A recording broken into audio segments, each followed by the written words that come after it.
Hi there, and welcome back to the History of Fleetwood Mac. I'm Anita. Today we're going to get into part four of my magazines, and I'm going to pick up where I left off. I think in the 90s. I think in '94 thereabout. I just realized it was kind of brief what I had in the 90s. So we're moving into 2000, 2001, etc. So we're going to start off with the first magazine I have, which is Scottsdale Life. This one is from 2000. There's actually some nice pictures in this one, I think. It's been a weird day today. I don't know when you'll be seeing this video, but after a week full of just extremely hot weather, it just decided to rain. And it's real muggy out, kind of dark outside right now. I had some errands to run this morning and hit every single red light. And yeah, it's a weird day, and it's a Wednesday. I don't know what day what day it will be for you guys, but it's a strange day today. So let's see how these videos go. See if I can find stuff in a timely manner instead of, God forbid, I had it ready before I started, right? Let's see, Stevie, page 52 here.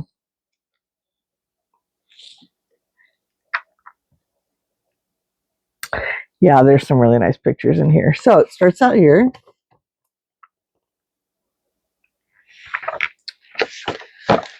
But what I really like are these young pictures. And there's another magazine I got later that you'll see quite a bit later.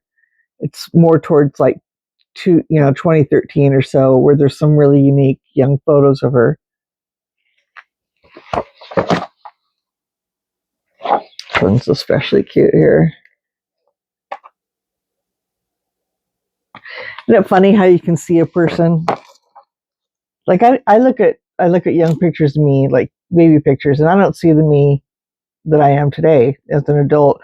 Yet you'll look at somebody else's picture and you're like, I can totally see who you are right now in that picture. Just strange things I observe.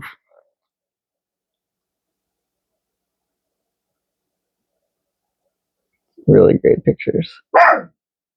Okay, that was unnecessary. See what I mean? Just weird. Absolutely nothing. I don't know, is it a full moon? Friday the 13th or something? And this is a really nice picture of Stevie with her father.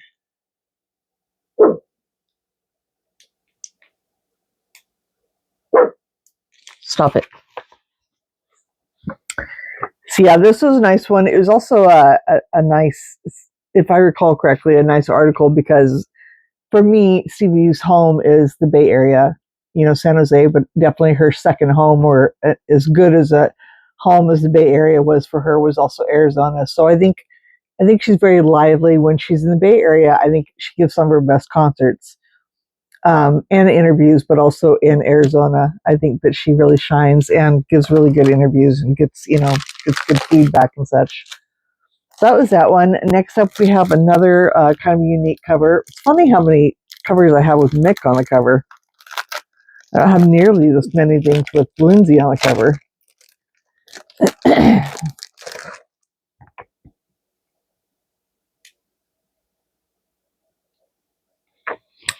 Record Buyer, another magazine I'm not familiar with. This is May 2001. And I think this is a really cool kind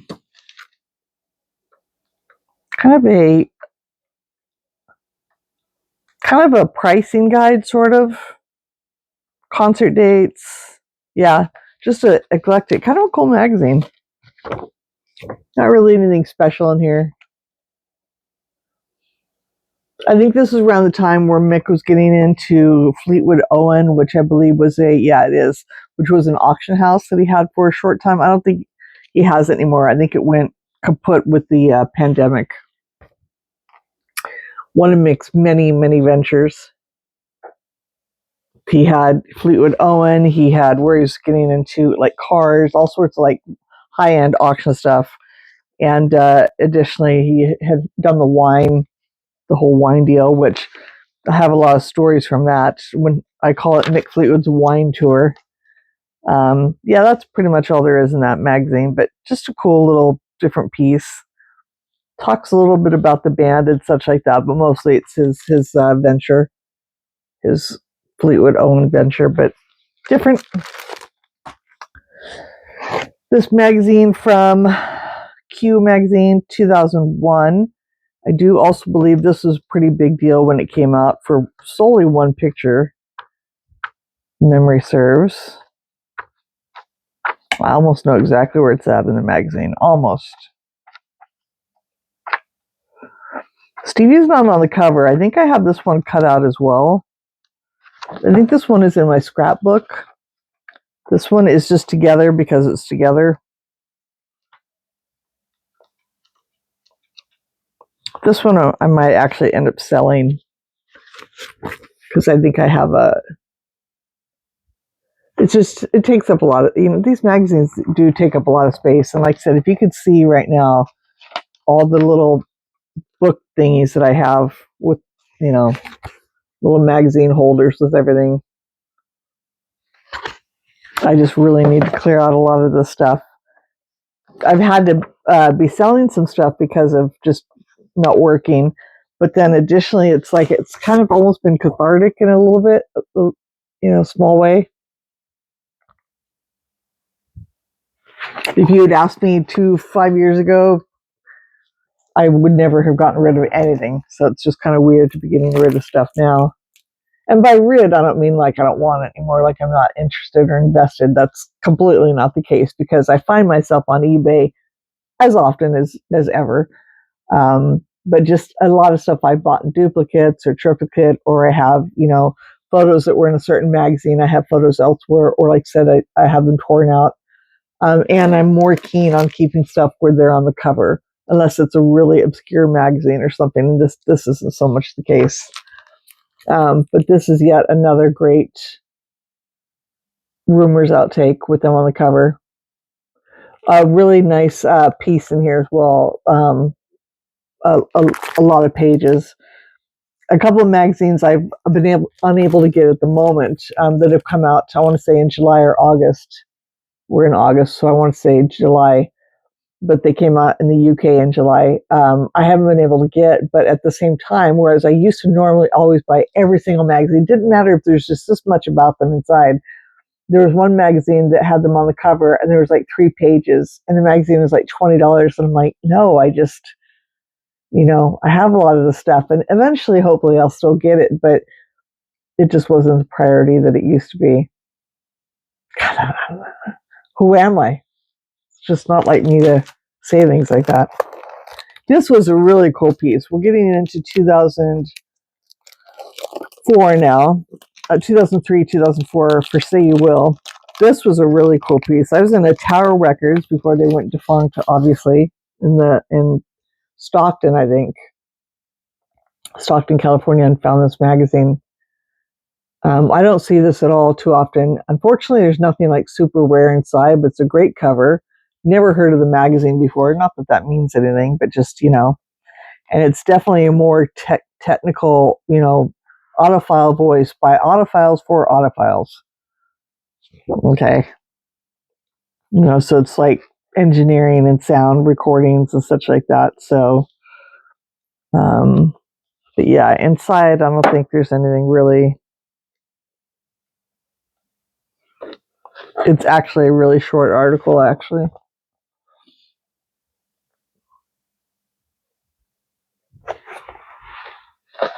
But I thought, like I said, I thought the cover was really neat, kind of like that drawing. Yeah, it's actually just one page. See, this is what I'm talking about.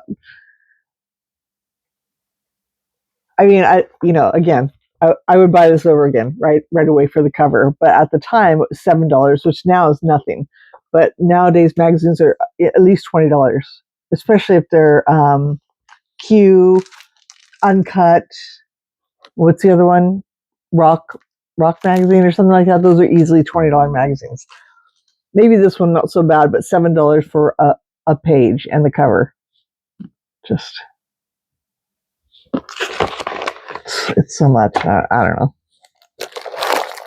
course, I sound whiny now. I don't mean to sound whiny. It's a weird day. Did I mention that? It's a weird video.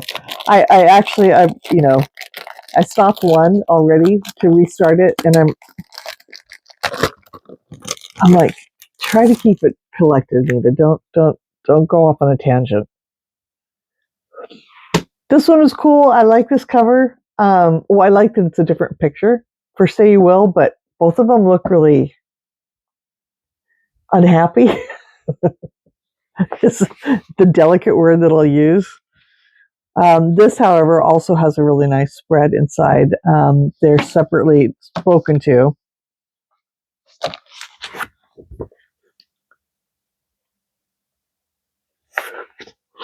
Then it goes off on, I believe, if I'm correct, one interview with Stevie. This is a cool photo too.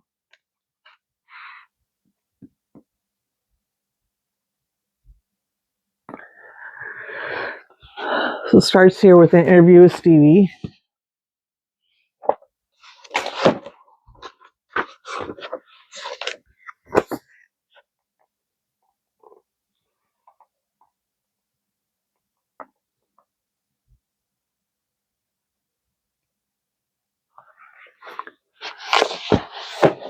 Then down at the bottom she's talking about her songs, which is really a nice little part. And then I think, nope, looks like it's just Stevie. Seemed to me like there's another part in here.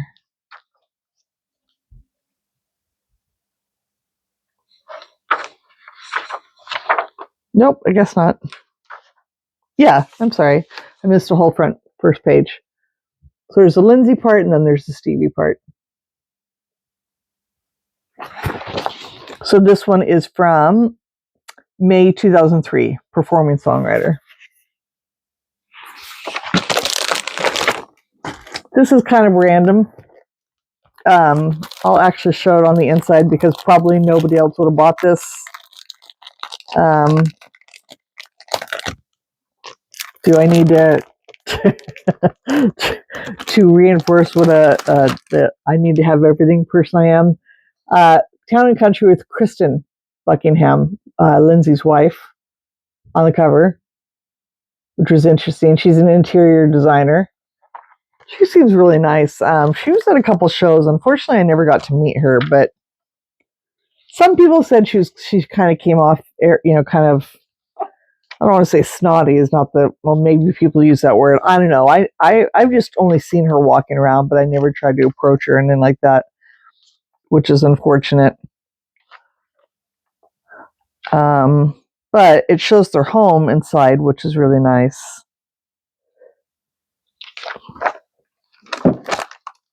Beautiful home.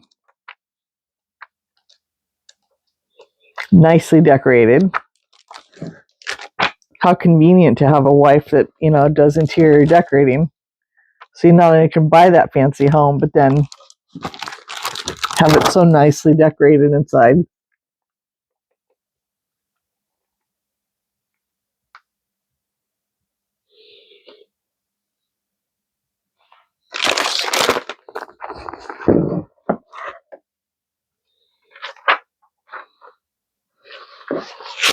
Cool pictures of Lindsay here in the studio. Sorry. I always complain about my own lighting, which I just cannot figure out and fix, but then it doesn't help. Like I said, it's real dark outside, so I don't have the normal day's natural light. This I would take. Now, not everything is my taste, but that is glorious. That table and chairs, gorgeous. I think it is. Kind of a green color, it looks like, by the looks of it. Maybe a kind of an old gold, or maybe it's yellow. But then these kids, I was just looking at something recently where they were talking about Lindsay and her kids all grown up now. I just can't believe it. Like, it was one thing when little, Jessica Nix was a little girl, and now she's all grown up with kids of her own. But, one of Lindsay's kids was born in 2000 and the other 2004, I think, 98, 2000, 2004, if I'm not mistaken. And it's like, yeah, that's already like 20 25 years ago, 20 and 25 years ago. And it's hard to, I can't imagine being a parent, you know. Really nice picture of them.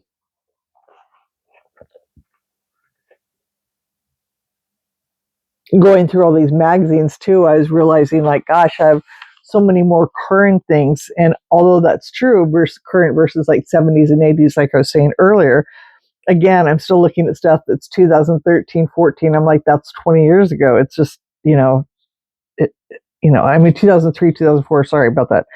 Obviously, I can't math, but it's just, I just can't believe it.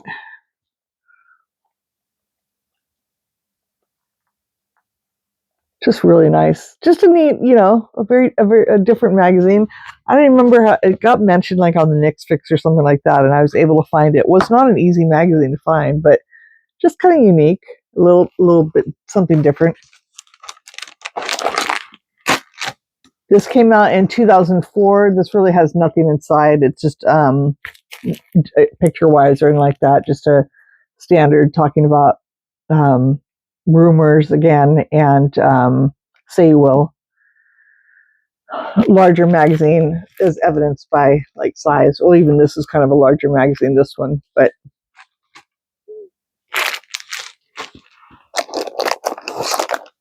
performing songwriter again. So Stevie was on the cover. Stevie and Lindsay, what was that, 2003, I said?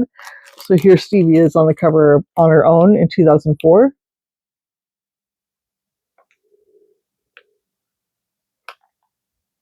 So again, 2004. So this is 2007, sorry. So coming up on 20 years old, right? 18 years old still. 2011. So we're really jumping forward here. Yeah. 2011, and she is not on the cover of that performing songwriter again. Oh, American songwriter, difference. Stevie Nicks, The Comeback, which I don't think that's the case, but okay. She never went away.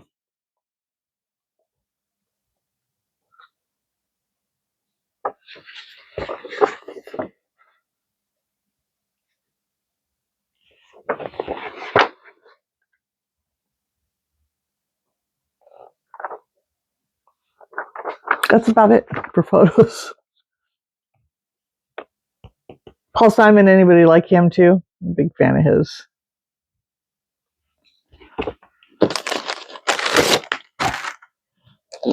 This one I kept together because I'm also a Florence and the Machine fan, and I thought it was really cool that she was on the cover. This was a fun magazine to get.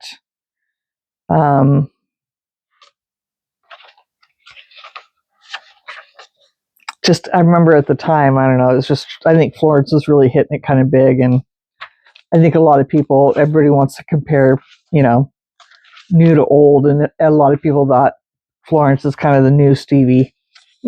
Kind of, sort of, but not really. For a while in the 90s, it was Tori was the new Stevie, and where is it here?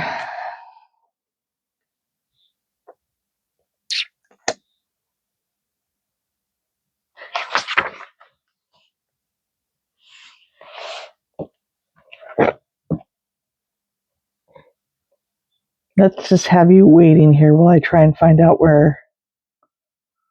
Why can I not find that? There we go.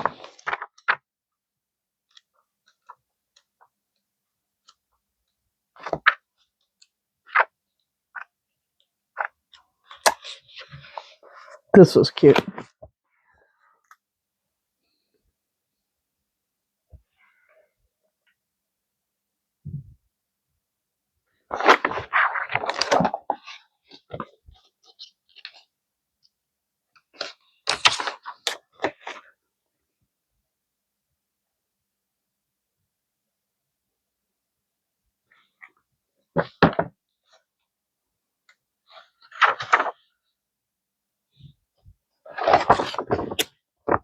I think that's it. So this is July 2011. I'm going to wrap up this video, pretty short video, but this one is a really cool magazine. This one definitely deserves, pardon me, this is one of the more expensive magazines. This one and the one that I'll start the next video with, I'm going in order. And this one had a shirt you could get. I'm really bummed out I never got the shirt. So this is 2011. The magazine is called Dossier, however you want to say it, fancy, tomato. Of course, it's going to take me 100 pages in to find out where she is. And here, I don't remember. Again, God forbid I was prepared and had it bookmarked. But I also want to find you the, let's see, page 16. So what was really cool is I believe this is all of, well, no, I don't know. This is the article. It's kind of hard to tell. But I'm not sure that, I can't remember if that's her work or not.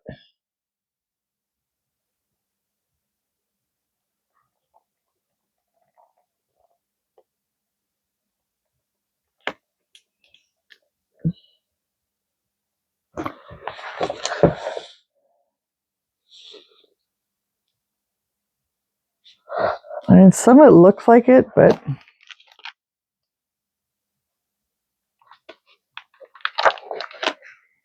here's another page.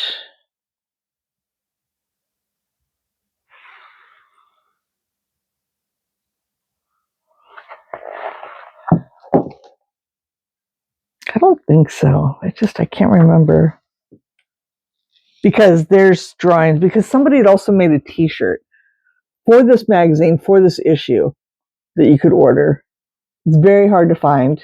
I remember it was out for quite a while, and then I never got one. I'm really bummed out. I know some people have it, which is really cool.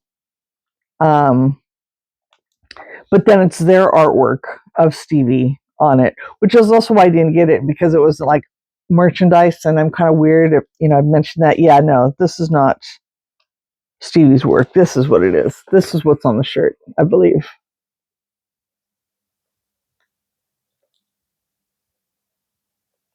So yeah, the person who drew this is Jess Roder, or Roder, not sure how to say that.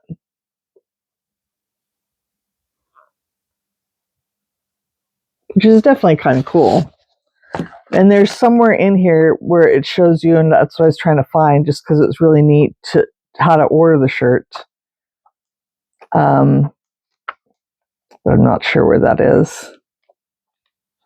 But you could probably look up on eBay, Dossier. The magazine I know goes for a lot of money now. Magazine is a rather expensive magazine, just for the sake of the magazine, not necessarily because of the Stevie part of it, but in general, I guess, back issues. And as a fashion magazine, it's rather expensive. So